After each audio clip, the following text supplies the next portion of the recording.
Assalamualaikum warahmatullahi wabarakatuh, rekan trader Indonesia dimanapun berada. Jumpa lagi rekan trader bersama saya Maurits di edisi analisa mingguan kita pada hari ini.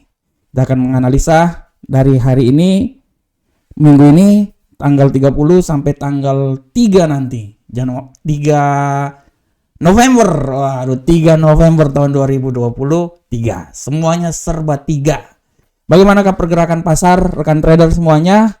Kita akan melihat dan kita akan memprediksikan apa yang terjadi pada pasar minggu depan.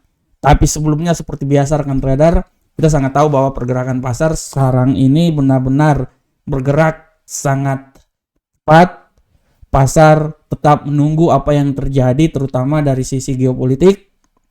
Kita tidak bisa pungkiri bahwa sisi geopolitik sangat berpengaruh terhadap pergerakan pasar akhir-akhir ini. Oleh karena itu rekan trader, kita akan melihat apalagi di minggu depan nanti, minggu yang penuh dengan news. Oleh karena itu rekan trader, saya berharap supaya rekan trader bisa terus mengamati apa yang terjadi. Oke rekan trader, sekarang kita akan memulai minggu yang sangat luar biasa ini, analisa kita. Saya berharap semoga analisa ini bermanfaat untuk rekan trader semuanya. Sekarang rekan trader, kita coba lihat apa saja yang terjadi pada minggu kemarin ya rekan trader ya. Kita akan lihat sama-sama. Oke rekan trader. Untuk minggu kemarin rekan trader, kita bisa lihat dengan jelas ini bagaimana keadaan yang terjadi pada pasar rekan trader. Kita bisa lihat bersama-sama di sini khusus dari dolar Amerika. Kita akan lihat bersama-sama. Untuk awal kita akan masuk dengan dolar Amerika. Rekan trader, kita tahu bahwa pergerakan sangat luar biasa.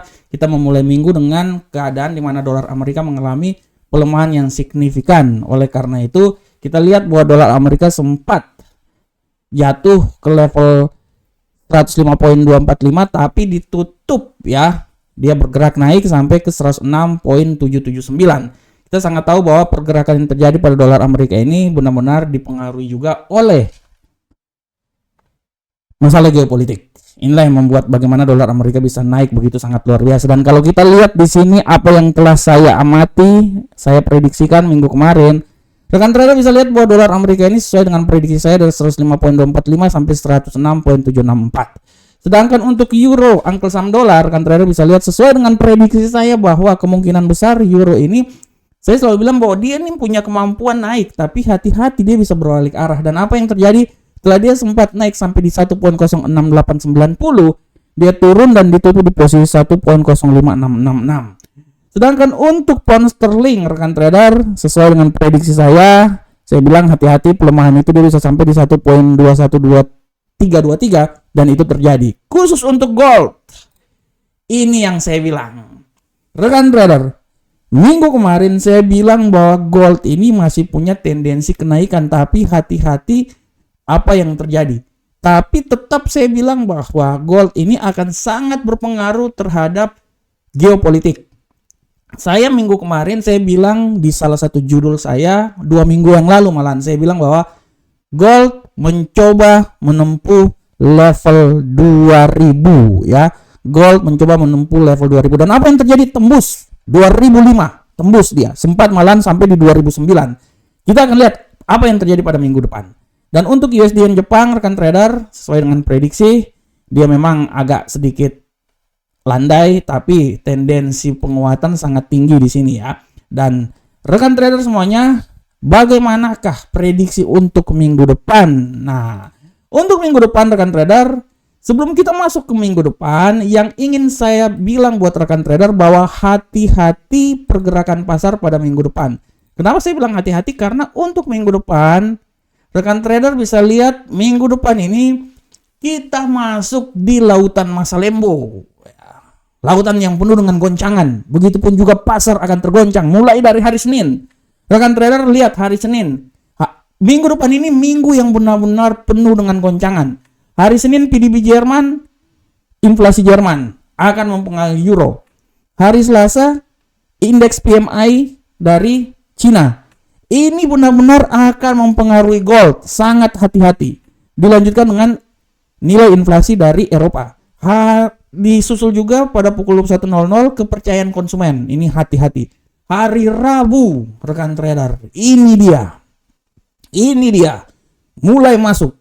Dimulai dari 19.15 perubahan tenaga non pertanian ADB, lanjut di PMI mempengaruhi dolar, lanjut dengan lowongan pekerjaan JOLTS. Hati-hati, sekali lagi saya bilang hati-hati, dan dia sampai tengah malam FOMC ini akan dikeluarkan.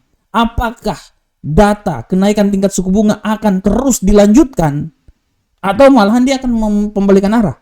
Hati-hati, kalau nilai tingkat suku bunga dinaikkan, dolar akan semakin tinggi lagi. Saya udah prediksikan dolar itu tidak tertutup kemungkinan sampai di 107 ya. Dan rekan trader bisa lihat ya, di konferensi pers FOMC dini hari Kamis dini hari. Lanjutnya untuk masuknya di besoknya lagi, masuk hari Kamis, ada klaim pengangguran awal. Lanjut lagi hari Jumat. Hari Jumat rekan trader, rata-rata pendapatan per jam, ketenaga kerja non pertanian alias non farm payroll, tingkat pengangguran, indeks manajer pembelian PMI manufaktur. Inilah yang menjadi alasan kenapa saya bilang bahwa minggu depan, sekali lagi, minggu depan adalah minggu penuh dengan gejolak pasar. Bagaimanakah teknikalnya? Kita akan lihat sekarang teknikal. Secara teknikal rekan trader, kita akan lihat. Untuk teknikal, saya mulai dari dolar. Secara garis besar, kalau saya lihat tendensi dolar ini rekan trader, kalau saya lihat untuk minggu depan arah pergerakan dolar ini, analisa saya dolar ini masih punya peluang besar untuk naik rekan trader. Menurut analisa saya, dolar ini masih punya peluang besar untuk naik. Seberapa besarkah kenaikannya? Saya masih bisa tetap optimis bahwa dolar Amerika ini dia akan naik sampai maksimal saya bilang sampai di level sini. Tetap ya. Nah, pas 107.753. Itu nilai maksimal rekan trader ya. Sedangkan minimal untuk pelemahan yang terjadi pada dolar, indeks dolar adalah di seputaran 105.404. Oleh karena itu, arah pergerakan yang terjadi pada dolar Amerika minggu depan rekan trader, ini saya ganti warnanya dulu. Nah, ini. Nah, untuk minggu depan arah pergerakan yang terjadi pada dolar Amerika menurut analisa saya rekan trader, dolar Amerika itu dia akan bergerak antara 105.401 sampai 107.753.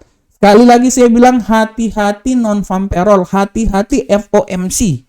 Hati-hati. Ini harus diperhatikan, hati-hati rekan trader. Sangat hati-hati karena minggu depan ini benar-benar minggu yang krusial. Bagaimanakah euro angkel saham dolar? Untuk euro angkel saham dolar rekan trader, secara teknikal kita bisa lihat bahwa dia ini masih punya peluang untuk naik.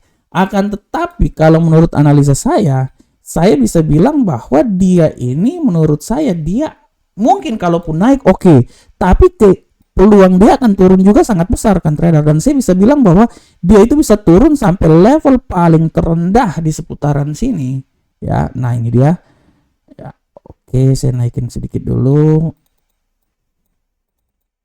Nah, 1.04397, dan hati-hati pembalikan arah, dia bisa naik sampai level di 1.06595. Ini dia rekan trader ya. Harap diperhatikan, harap sekali lagi diperhatikan. Ini adalah arah pergerakan dari euro angkel saham dolar. Bagaimanakah pound sterling? Kalau pound sterling rekan trader, menurut analisa saya, pound sterling ini menurut saya tendensi pelemahan masih bisa saja terjadi. Saya masih bisa bilang bahwa dia ini masih melemah sebenarnya kalau menurut saya.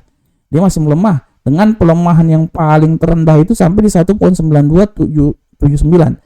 Dan hati-hati pembalikan arah, dia bisa kembali lagi ke 1.23219. Ini adalah titiknya. Nah, ini dia ya, arah pergerakan dari pound sterling. Bagaimanakah gold? Nah, ini dia. Jujur rekan trader, untuk gold, saya bisa bilang bahwa gold ini masih punya peluang yang besar mengalami penguatan. Walaupun peluang penguatannya itu menurut saya sudah tidak besar lagi. Saya bisa bilang bahwa gold ini kalau menurut analisa saya, kalaupun dia akan naik, ketinggian maksimal dia itu menurut saya sampai di level sini. Nah, situ adalah ketinggian maksimal 2038. Tapi sekali lagi saya bilang buat rekan trader, hati-hati. Minggu depan itu minggu dimana terjadi banyak berita fundamental. Saya bisa bilang bahwa untuk minggu depan ini bisa saja gold ini dia akan turun sampai level paling terendah menurut saya itu di sini rekan trader. Ya. 1954 rekan trader itu menurut analisa saya. Ya. Menurut analisa saya dia bisa sampai ke 1954. Kenapa saya bilang kayak gitu? Karena gini. Ini yang akan terjadi itu adalah berita fundamental FOMC dan lain-lain. Tapi alasan gold itu bisa naik cuman satu. Penyerangan akan terjadi lagi oleh Israel. Kalau Israel menyerang lagi, dia akan naik sampai di 2038 malahan. Bukan cuman 2038 rekan trader. Sampai nilai yang paling tertinggi malahan di sekitaran 2051. Nah, ini dia. 2051. Kalau Israel menyerang, tapi kalau tidak, saya optimis bahwa FOMC akan memperkuat tingkat kenaikan tingkat suku bunga dan bisa membuat gold balik arah lagi, dan dia bisa balik arah sampai level terendah di 1958, tapi mungkin dia akan melewati 1976 dulu, atau dia akan melewati level di seputaran 1900 sekitaran sinilah 1993an dia akan situ ya. Jadi hati-hati, semua tergantung dari masalah geopolitik yang ada. Sedangkan untuk USD yen Jepang, kan trader USD yen Jepang, kalau kita lihat di sini USD yen Jepang ini menurut analisa saya, dia ini punya peluang yang besar menurut saya ya, dia ini punya peluang yang besar untuk mengalami pelemahan. Kalaupun penguatan, tapi penguatannya yang tidak terlalu kuat ya, pelemahan. Oleh karena itu saya bisa bilang bahwa hati-hati, dia ini bisa melemah sampai level yang paling terendah menurut saya ya di seputaran 148.413. Dan hati-hati kalau pembalikan dia masih bisa naik lagi di level paling tertinggi di sekitaran 150.5943. Nah, ini dia. Ini adalah arah pergerakan dari di sini ya. Sini. Oke. Ini adalah arah pergerakan yang terjadi pada USD yen Jepang. Oke, rekan trader semuanya. Rekan trader, demikianlah rekan trader analisa mingguan kita pada hari ini. Saya berharap semoga apa yang saya berikan ini bermanfaat untuk rekan trader semuanya. Kembali lagi saya bilang bahwa rekan trader, ini adalah analisa yang saya berikan buat rekan trader. Saya berharap rekan trader harus menganalisa lagi apa yang terjadi. Segala sesuatu bisa saja terjadi. Secara fundamental mungkin dia akan turun. Contohnya, tapi geopolitik bisa membalikan dia menjadi lebih tinggi lagi. Terutama kalau ada serangan-serangan yang terjadi yang dilakukan oleh Israel nanti. Oleh karena itu, apabila terjadi masalah geopolitik, maka yang dicari adalah aset-aset safe haven seperti dolar Amerika, yen Jepang, dan emas. Oleh karena itu, segala sesuatu masih sangat terjadi. Fundamental mungkin bisa membuat dia jatuh, tapi geopolitik bisa membalikan semuanya. Oke rekan trader, demikianlah analisa mingguan kita. Saya berharap semoga bermanfaat untuk kita semuanya. Assalamualaikum warahmatullahi wabarakatuh. Sampai ketemu kita di pertemuan berikutnya. Salam profit Indonesia.